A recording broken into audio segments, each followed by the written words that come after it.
Well, I would say, and this is probably good advice for everybody, do well so you can do good. And that kind of sums it all up, in my opinion. And of course, we want everybody to do well. And hopefully they'll use some of their talents and treasure to do good for others.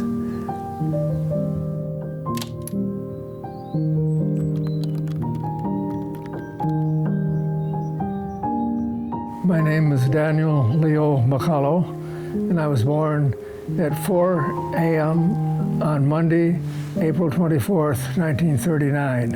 And my twin brother Dave was born 20 minutes later at 4:20. My dad's name was Luther William McCullough. He was born on,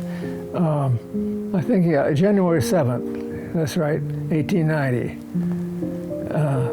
And mother was born, her name was Anna Sabina Kennedy, born April 7th, 1898 in South Dakota, probably Sioux Falls. Well, they were good parents and were kind of strict sometimes, especially when Dave and I were getting fights, which was often, I guess. And they did their best to set us on the right path, especially not to lie about anything. That was a big no-no, no lying. When we got old enough to help with chores, we'd have breakfast and then go out and do what chores we had to do. And after that, it was just a lot of fun in the summertime anyway. And of course, in the fall and winter and spring, it was school, up at Union School, half-mile east of the farm. And how did you get to school? Well, if it was raining, we'd be taken in the car, but otherwise we walked. What kind of car did your parents have? It was a 42 Ford, I remember, a light blue 42 Ford. It only had one tail light on it, the left-hand side, because they knew the war was coming and they were saving as much as they could. A prior car to the 42 Ford was a black 1935 Chevrolet, four-door sedans. Four-door sedans was all my dad ever had, and it's all I've ever had, and I think it's pretty much all my older brother Bill ever had. But Dave broke the mold when he bought a two-door sedan. I think it was to make sure that his son didn't open the door while they were driving and fall out. What was it like being a twin? Being a twin, well, I guess it was fun sometimes and not so much fun other times. I don't know what it's like not being a twin, since I always was one. But I guess we played together and we fought together. That's about what it amounted to. When I've seen pictures, when I was growing up, we used to play in the barn a lot, in the haymow. Did you play in the, can you tell about that? Did you play in the barn? Well, we play in the barn, sure, and in the haymow. And Dave and I drove the tractor on the ropes that would take the hay up into the mow. One of us would have a little red flag when whoever was up in the mow, like your dad, our older brother, would say drop or something like that, and he'd wave the red flag and I'd stop the tractor. And then we'd take turns in between loads because it was more fun to drive the tractor than it was to wave the red flag, of course. Certainly, and you're talking about a time when it was not a bundled hay, it was loose hay, right? Well, there was that, but not too much as we grew older. It was, as you say, bundled hay, or they weren't square bales, really, they were rectangle. They were heavy, too heavy for Dave and me to try to wrestle, but your dad did a good job of it. So I want to widen the scope just to kind of include these two here and just ask, like, what are your memories of, like, your extended family? Like, I actually didn't even John. understand who who you were cousins with until Well, yesterday. I was just telling him that the first time I saw him was when his dad spotted me at Hadaniga, and he stopped the car and introduced me to Connor, and I never knew he existed until that moment. Can you tell And he was about a sophomore at that time. Can you tell me how you're related as far as the family tree to Connor? Well, yeah. My dad's brother, John, and his wife, Aunt Florence, are parents to Clarence, and Clarence is Connor's grandfather, right? Yeah. What memories do you have when you were younger of Clarence or any of your cousins, really? It's the whole family. What was it Well, like? we would see each other at Christmas time. There was always a McCullough Christmas party, and it would go from one family to another, like Uncle John and Aunt Florence would have it one year, and Dad and Mother would have it another year. And then as their children got older, I remember Jessie had it, Uncle John and Aunt Florence's daughter, their oldest child, I think. And I think maybe Bill and Gloria, your parents, had it one time. But it petered out around 1969 or so. This may not be a great memory, but tell me a little bit about how your dad passed. Well, he was coming home from a Masonic meeting in Durand, and he had a heart attack, apparently. And people who owned the field were looking out their window, and they could see Dad driving around the field. And they knew that wasn't right. So they went out there, and by that time, Dad had stopped the car, and the ambulance was called, and he was taken to Rockford Memorial Hospital and pronounced dead. But his glasses were not anywhere to be found. No, not that anybody looked for them, really. But the next day, Mother and I drove to where he had driven off the road, and I found the glasses. So apparently, he was starting to have his heart attack there on the road, and probably opened the door and leaned over, and the glasses fell off his face. And they were in perfectly fine condition. Kind of interesting. That'd be 1969. When I saw my dad working on the farm, I knew it was something that I wasn't really interested in doing for a living. I got to be a teacher back in those days. This would be 1957. I graduated from high school. Each high school was given 2 scholarships to a teacher's college. And so I took one of them. They'd start at the top with the valedictorian, which was Dave. He didn't want it. The salutatorian didn't want it. And they went right down the line.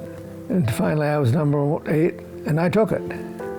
So I was lucky, I guess. You're kind of famous at NIU for some reason. I remember seeing an article in. Oh, yes. What are you famous for at NIU? Well, I couldn't say that I'm so famous there. Yeah, I've been to about 60 straight homecomings, starting with 1957 when I was a freshman. And I only broke that record about 2 years ago. That's what it was for, all right, so going to that many straight homecomings without missing one. Yep. Well, after I graduated from college on, I believe it was June 10th, 1961, I didn't have a job. But Kinnicknick School in Roscoe, Illinois, a kindergarten through 8th grade school, had an opening for the 8th grade teacher. And so I grabbed it. They hired me, and that was the beginning of my teaching career. So you were how many years old? Well, I've been 22. It was a rough first year of teaching. They taught me a lot more than I taught them, I think. They taught me what I should do that I wasn't doing as a teacher. My major in college was called Comprehensive Social Studies. And so I didn't have any math, for example, or science classes, and yet I had to teach them. But we taught math the first thing in the morning because it was easy enough, 8th grade math, you know. And the days just went by teaching one class after another, or doing my best at it anyway. The majority of the years in which I was a teacher at Roscoe was reading and spelling, things I was good at myself. So that was much more enjoyable than trying to teach everything to one class. Different classes would come in throughout the day, 6 different classes, and that would make things a lot easier too. Have you always loved reading? I mean, Yeah, there's so many books here. I was a good reader as a kid. I was probably the best in my class. Not to brag, but I'm just telling the truth. Yeah. I would read most anything that was put in front of me, I guess. We took a lot of magazines at home, and I enjoyed reading them. We had Look and Life both, and then Dad had some agricultural ones, which I didn't care that much about reading, but I liked Look and Life. So I've heard that you have a favorite color, and it has a story behind why you have that favorite color. Can you tell me that story? Sure. I have a favorite color, which is red, and this is how it came to be. When Dave and I were small, we had radiators in the house, and when our gloves would get wet in the winter, we'd place them on the radiator. And then when it was time to go outside again, the gloves would be dry, of course, and Dave would just grab whatever pair was up there. And Mother noticed this because I was scrambling around for gloves that weren't there where I'd put them. And so she decided to make my pair of gloves with red thread and mark Dave's with blue thread. And that way he couldn't swipe my gloves just because they were dry and handy for him to grab. And that's how it came about that red became my favorite color and blue became Dave's favorite color. And Mother's favorite color, as it happens, was green, maybe because she was 100% Irish. You mentioned that your mom was 100% Irish. Is that right? Yes, that's correct. My mother is 100% Irish. Tell me about like the family just lineage of like, I've heard Irish and Scottish, and kind of like break that down for me. The McCulloughs and the Kennedys. Well, my dad's lineage was basically German, which he liked to call Pennsylvania Dutch, because I think he didn't want to say German because he grew up during World War I. And Germans weren't very well thought of back then, of course. But he also had some Irish parentage and Scottish as well. I couldn't tell you who they were, but I know they were there. And then my mother's heritage was all Irish. I'm curious, just because I actually don't know this. Obviously, I know where Luther grew up. It's where you grew up, right? Sure, right. But where did Anna Kennedy grow up, and how? I guess like you already answered how they met, but it was South Dakota. Is that right? Well, actually, Mother was born in Iowa, in a little town in Iowa, but she wasn't very old before the family moved to South Dakota. And so it was mainly South Dakota that was her heritage as far as living before she married Dad. Do you have any idea who the oldest family member that you ever met was? The one who would have been born the earliest? The oldest family member that I would remember, I wonder who that would be. Maybe one of Dad's aunts. There was an Aunt Christina Noggle. That might be the oldest one. When do you think she was born? Oh, I have no idea.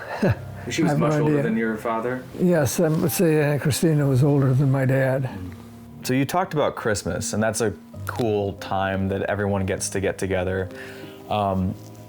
What was a Christmas on any of these farms like? Like, what did you do? It probably was very different than the Christmases that I remember growing up, I'm sure.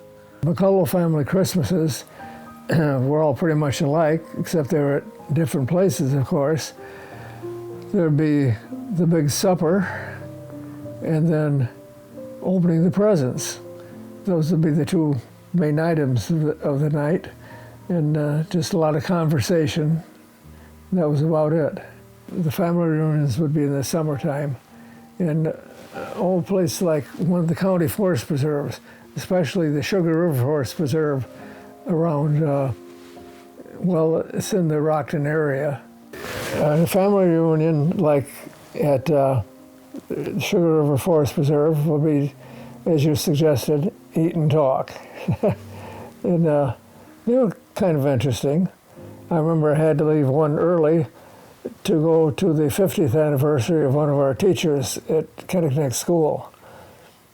But that was about the last one we had, too, because we haven't had anything like that, either Christmas time or summertime.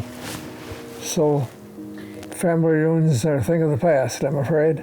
The year of the last family reunion in the summertime, well, it would be probably in the 1970s, I would say. When I'm looking back into family history, sometimes I think I'm looking for significance that might be there or it might not. I want things to be important. Like I want the McCullough name to have significance, right? When you were younger or even now, when you look back, what do you think about the fact that, you know, our family, you know, settled this area as one of the original families to establish farming in this region? Do you attach any significance to that? Well, I think it was about 1848 or so, maybe even earlier, maybe like 1845, that we have two documents which are always kept on the dining room table underneath the whatever you call it was on top. And those were interesting to see. One of them had, well, both of them had the president's signature on them, but they were both different signatures. So they were probably one of the president's secretaries or two different secretaries. And I believe it was $1 an acre for one of them and $1.25 an acre for the other. So they were pretty cheap. I think it was James K. Polk. I'm very sure that it was James K. Polk's signature. That's really cool. James Knox Polk was his name. Farm School Road. I never know why it's named that. There's a school in the mix somewhere. There was a one-room schoolhouse that you went to, is that right? Yes. Tell me about Union School was a one-room schoolhouse right across from the Davis family farm. And Farm School Road got its name from the boys' farm school, which is on the road. Originally, our township supervisor was going to call it McCullough Road, and that's what he put down. And just as the whole county supervisors were gathered to decide these things, one of the Rockford Township assistant supervisors said, "Wait a minute, this McCullough Road, isn't that where the boys' farm school is?" And our township supervisor said his heart just sank because he knew what was coming next. And he said, "Well, yes, it is." He said, "Well, not that many people know who the McCulloughs are, but everybody knows about the boys' farm school. I move that we change this McCullough Road to Farm School Road." And somebody else seconded the motion, and it all passed. So that's why it's Farm School Road instead of McCullough Road. Union School was different from almost every other one-room schoolhouse, excuse me, in that it had indoor toilets. So you didn't have to go outside if you need to go to the bathroom, or I should say restroom. And that was what we all thought was a good thing about it. It also was different from most of the one-room schoolhouses in that it did not have a well. It didn't need one because you had the Davis family across the street. And so the older boys bigger, of course, and they'd be in 8th grade back in those days. They got a nickel per pail for going across the street to Davis's and bringing back a pail of water to dump in the big tub. And we each had our own cup. I didn't understand that my grandpa Bill went to Catholic church up until he was 18, is that right? That's what I was told. So I always perceived you as like the only Catholic in the family, but that just wasn't true. That's like where you came from, is that right? Right. Can you tell me a little bit about like your memories of your early life and how you felt about church? Well, we went to church every Sunday, went to Mass at St. Mary's Catholic Church in Durand, and Bill was the first one to drive there, of course, and then Mary Alice was able to drive. I think back then they could drive at age 13. Then it jumped up to 15, and now it's 16, isn't it, to begin to drive? Yeah. And after Bill stopped going, then Mary Alice was doing the driving. And then finally got down to Dave and I doing the driving, because Mother didn't drive. I think she did at one time when she was young. Probably drove a Model T like Aunt Allie did. Did you ever stop going to church? No, Or did you always? No, I always went to church like I felt I needed to. Whether it was here in Durand or in DeKalb when I went to college, I always went to church. And I've never thought about describing my faith. I just believe what it teaches, and because it seems logical to me. Of course, that's not true of a lot of people, or else we wouldn't have all these different faiths. But I just believe in what the church teaches. I was the lector at Durand for a long time, 50 years actually, and I wound up in what I called myself the chief lector, because it was up to me to schedule the lectors. The lectors are the lay readers, by the way. They read the first 2 lessons, and the gospel is always read by a deacon or the priest, whichever happens to be there. Music and art, especially theater, seems like it's really one of your passions as well, to like be a patron of the arts. When did that start? Well, I kind of gradually grew into it, I guess, and the more I went to it, the more I enjoyed it. And of course, it's human nature to do things that you enjoy. In the past, I've gotten to know some of the actors and actresses from Rockford University especially, but they've all gone on now and graduated. And the last couple of years, I didn't know any of them, but I went to the performances because they were good, as usual. A couple of questions. Sure. Tell Matt a story. How did you get involved in scorekeeping? Oh, well, I was a scorekeeper for my school, and I did that even after I'd left Kittineck School. That would be, I think it was just my second year of teaching, and they needed a scorekeeper for the boys basketball. When I say boys basketball, that's the only kind of basketball there was. Back in those days, you know, the boys had sports. And at the high school level, the boys had sports and the girls had GAA. I didn't even know what GAA was, but I knew it was the Girls Athletic. And I guess that's what it stood for, Girls Athletic Association. As far as I knew, all they did was go uptown and bowl. Is that the way it was when you were in high school?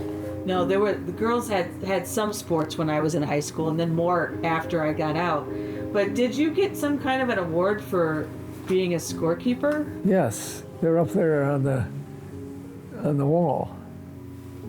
So tell me a little bit, because I don't know this story at all. Where were you scorekeeping? Why did you start doing it? And why did you like it so much? They needed a scorekeeper, and I knew how to do it from doing it once in a while in high school.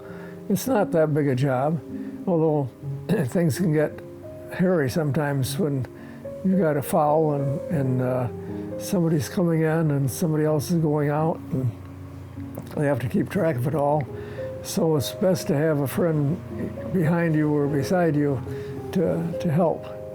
We've talked a lot about the family that you came from, right? Your ancestors, your mom, your dad, their relatives. Equally significant are, I would hope so, are all of the younger family members who have come into your life, like me, and Chris, yeah, my sister, David, Sean, all the cousins, and you've always been there. You've never been absent from family gatherings, and you've really supported your extended family very, very consistently. Why do you think that that's so important to you, to be there at these significant events especially? Well, I think it's important to support your family, and it's also pleasant because usually there's a meal involved, and they're always good meals, so I enjoy it. Some of the stories that you've told me through the years have meant a lot to me, and I wanted you to maybe repeat them. When I was a kid, you did something for our family. Gosh, I'm gonna cry. You did something for our family that, I'm sorry.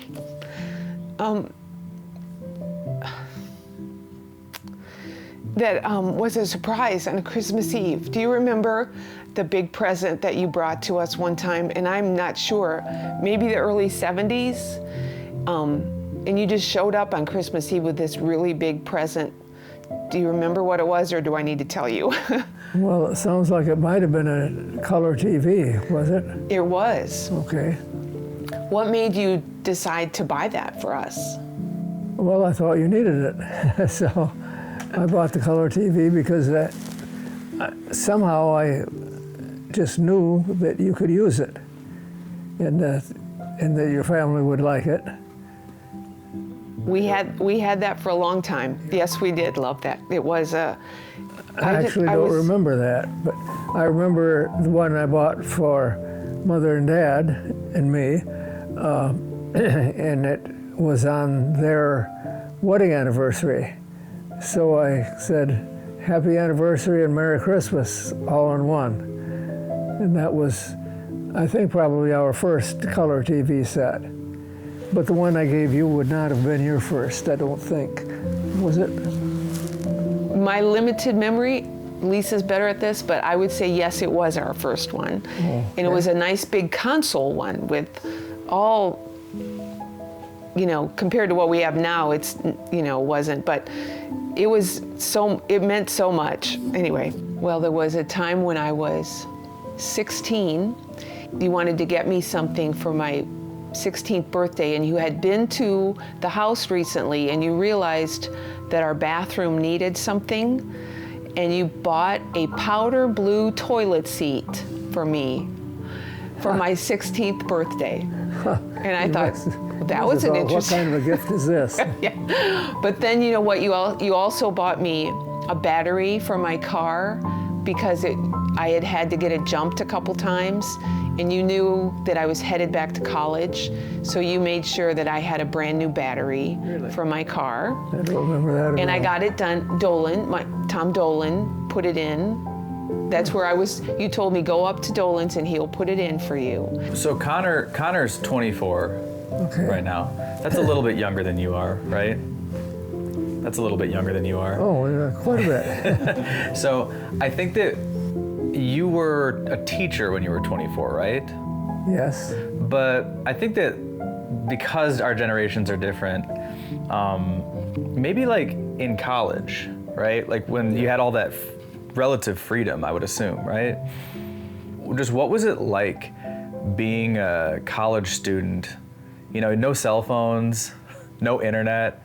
What was that part of your life like compared to what it is now with all the technology you have and everything like that? Well, of course, as you say, we didn't have those things back then, so we didn't think about them because they weren't around to think about. We just made do with whatever it was, and that's pretty much the telephone, of course. And we'd watch TV and get our news from that, as I still do. And I still don't have a cell phone. I had one, my best friends in Rockton gave me one. It has all my contacts in it, all my friends, and so I can call them, but I can't use it as a cell phone because the company stopped supporting it for some reason. They never told why. They just said it wouldn't be supported after a certain date. Do you think back then younger people had to grow up a little bit faster than they maybe do today? Did you feel that you needed to be a little bit smarter and a little bit more experienced in life at that younger age to Well, make it? it seemed to me to be just about the opposite nowadays. That kids, I call them kids because I'm a lot older than they are, I think they know more about a lot of things than we did. Some of it good and some not so good. Why do you think education has been so important in your life, besides just the obvious? Well, if you can't read, you can't do much of anything. So that's why reading is so important. And of course, mathematics is important as well. So hopefully you don't get cheated on your pay and you don't cheat anybody else, hopefully. That's that no lying thing again, huh? Yeah, right, no lying. I have a story for you to tell Matt, because I've heard you tell this story, and I think Matt would like to hear this story. So tell Matt the story of how your twin Dave bounced around different colleges and what he asked of you. Oh, yeah. Well, Dave was valedictorian of our class, just as Mary Alice was valedictorian of her class. So he could go pretty much anywhere he wanted. And he got a scholarship to the University of Wisconsin. And he was there for one semester and decided he didn't like it. It never occurred to me that you had to like this town you were in. It never occurred to me I had to like DeKalb or not like DeKalb, for example. But he decided he didn't like Madison. He told me that. So he went to the University of Illinois at Urbana-Champaign for his second semester, and that was it. So then, when it was time for me to go back to NIU for my sophomore year, it would have been his sophomore year too, of course, since we were twins. And so by that time, he had a job in TV at WREX. And he came home at noon, which is something that he'd never done before. And I could tell right away the reason for that was that he wanted to go with us to DeKalb, where I'd be let off with my clothes and in my dorm. So he went with us. We got down there, and he said to me, "Tell Dad I want to go to school here." And I said, "Well, you tell him. You're the one who wants to go." He said, "Well, I've talked to the person here and one of the men, and he's told me that I can come to DeKalb if I register today." And I said, "You tell him." He said, "No, you tell him." So finally I went to Dad and said, "Dave says he's found out he can go to college here if he starts today. He wants to go." And Dad said, "Well, he's not going." That was pretty much it. One thing that I thought about a lot when I think of you is how you took care of your mother late in her life. It seemed to me, even as a kid, that you were very important in that. What was that like for you? Well, at the beginning, if I had known at the outset what I was going to have to do, but as time went on, I would have just said, "I can't do this. I don't know how to do it." And I probably wouldn't be able to learn. But these things came on one after another with enough space in between. I just learned how to do it and kind of rolled with the punches, so to speak. Well, when I was taking care of my mother, it got so I had to do almost everything for her. I was fortunate enough to be able to get a person who did the cooking and she had to blend everything because Mother couldn't have any solid foods. She had what was called achalasia, which means that she would choke easily on anything even semi-solid. It had to be pretty much watery, but it had the taste, of course. So that was a blessing for me, because I wouldn't have known how to do that. All I had to do was buy a blender so this lady could do that. And so it got toward the end of where I had to spoon feed her everything, and brush her teeth, and take care of her toiletry, put her to bed, get her out of bed, and it was the same thing over and over, pretty much. But fortunately, since I was working in Dr. Fairgrave's office, there would be 3 days I didn't have to get her up and get her going. We've talked a lot about a lot of different people in your life. And I just want to pose this to you. It might be a stupid question, it might be very silly to you, but I just want to ask, what does love mean to you as a person? Well, love means to me that you accept everybody for who they are. Certainly there are people I love more than others. And when I was teaching, there were some I didn't love at all. I'm sure that you love your family. Like, yes. Right now especially, they're being so good to me.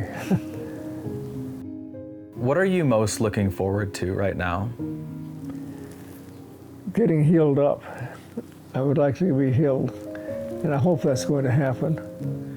But time will tell, as the saying goes. As you pointed out, I enjoy doing different things, and I can't do them the way I am right now. I think recently I've found a lot of things out about our family and the bigger picture. It's made me very proud to be a McCullough, and I think the point of doing all of this is because we want our family to continue to care about and to pass on the stories that we have. And I would say for you to, I guess, directly for the cameras this time, if you had anything to say for when people will be watching this, learning about you, what message would you say, I guess, and leave for those people and that want to get to know more about our family, or the ones that have yet to come? Well, I would say, and this is probably good advice for everybody,